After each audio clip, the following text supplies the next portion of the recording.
Kolkata, big fan of matchups. You were telling us before that's perhaps the reason why Narine came at 5 the other day.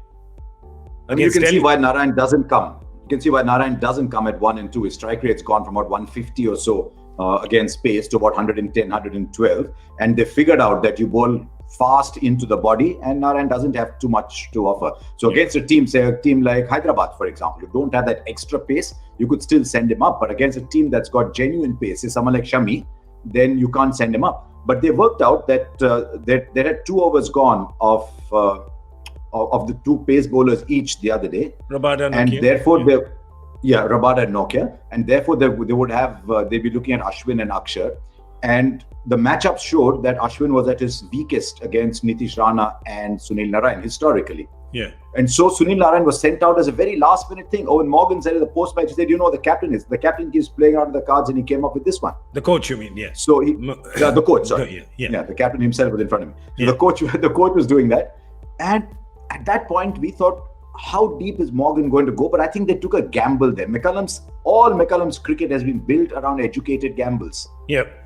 And he took that gamble there and said, look, maybe he can attack spin. Because what is Delhi's strength in the middle overs? Ashwin has been excellent. Akshar Patel has been outstanding. So how do we disturb their middle overs? And they won the game in the middle overs with Sunil Narine. Correct. So, between so 7 and... be aware that is possible. Yeah, between 7 and 15, they got like 100 runs at that point in time. So that's where they changed the game. And what about this team they're playing? Yeah, what about this team they're playing? This team they're playing against got 1 fast bowler only. Like Shami. Jordan can let it slip occasionally, but they've got only 1 fast bowler. And they've got 1 leg spinner and 1 off spinner who bowls to the leg break action. Correct, that's so right. They've got 2 spinners. Sunil Narine, his highest score is against Punjab. It's 75. His best bowling is also against Punjab. As Harsha just mentioned, there's only one serious threat to him there. Can bowl close to the body, perhaps a little short, cramp him up, make him uncomfortable, and that's Shami.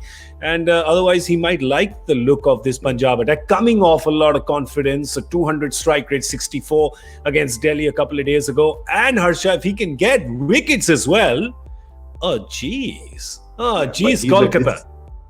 He's a slightly disadvantaged bowler now because he's had to change his action. Yeah. And he's bowling that different kind of action where the hand comes all the way around like this and not this as he used to, but his arm comes all the way around. Yeah. I don't know if he can bowl that carom ball or the leg break with that action. It'll be very difficult. So all that mystery out of his fingers and arms is now slightly reduced. But he's still Sunil Narine, and you're Sunil Narine for a reason. He's been one of the greats of this tournament. So if he can bowl, in those middle overs, keep things quiet and hope there's not much dew, because predominantly he'll be bowling this or straight.